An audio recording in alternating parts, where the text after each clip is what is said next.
तेलंगाना रियासत के लिए माशी साल 2025-26 के पेश करदा सालाना बजट पर अपनी गहरी तशवीश का इजहार करते हुए गजवेल असेंबली हल्के की बीआरएस पार्टी उमूर इंचार्ज वी प्रताप रेड्डी ने इस्तफसार किया कि एक तरफ वजीर आला रेवंत रेड्डी रियासत की कमजोर माशी सूरत हाल और दिवालिया हो जाने का ढंढोरा पीट रहे हैं, दूसरी सिमत वजीर खजाना मल्लू भट्टी विक्रमार्का का 3,40,000 करोड़ रुपए पर मुश्तमिल सालाना बजट कैसे पेश कर सकते हैं।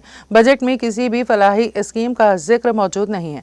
किसानों को ज़राई कर्जे की माफ़ी, महालक्ष्मी स्कीम के तहत खवातीन को 2,500 रुपए देने का वादा, 6 गारंटियों का तस्करा भी बजट में कहीं नहीं मिलता।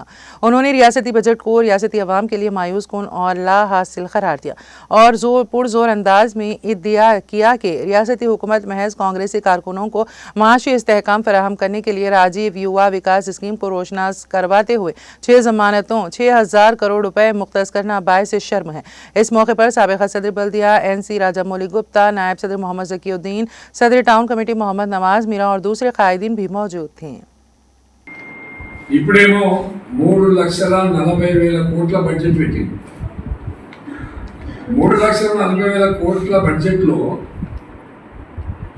6 గ్యారంటీలు, 13 హామీల ఊసి ఎక్కడ కనిపిస్తలేదు.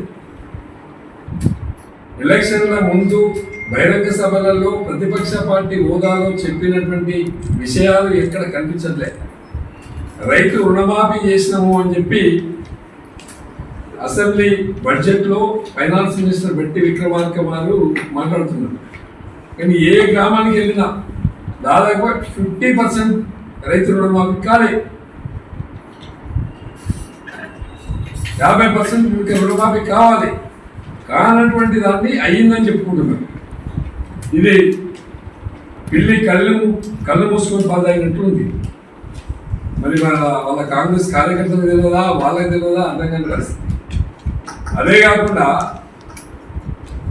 రైతులకు